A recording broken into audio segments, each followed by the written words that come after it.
mar aniga safar baan ahaa mar diyaarad Mareykankan magaalo ila magaalo kursiyaas saa u fadhiyay kursiga igu xiga waxa fadhida naag oo aan malaynay inay waxay ahayd dhulkan Aasiyada ah meel Hindi waxay muslim ma ahayn mid Mareykan oo gaal ah cad ah geeska xagga dariishada xiga quraanka wardiga iska bilowday wardiga iska akhrisanay quraankayga yani hoos baan u akhristay cidna kuma dhibin cidna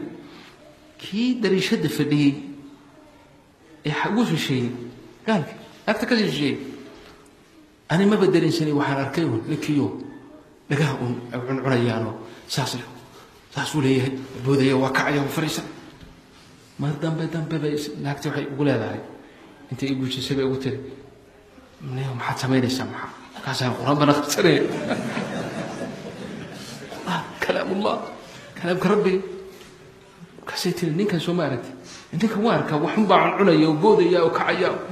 waxay tiri waa arintaada adiga wado please stop شوي kan jooj waxaan adiga miyaad maqlaysa miyaa kugu dhibaya ma yitiri laakiin isaga waa dhibtaysan yahay dhibahay wax ku kacay ma garanay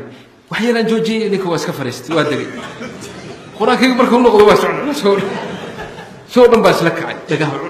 كبوت هلك مركان كبقي بينه مدة كله أنا إلى ما هندي كرو أو على يابله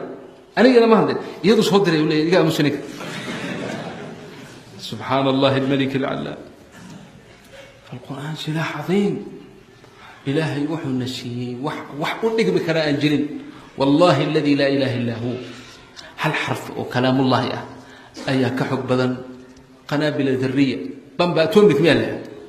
كحب بدنها لكن آوي ذاتك باليقين أي قلبي وضع رتها سوق شوف الله آوي فالله يوفقنا وإياكم الله نوافجي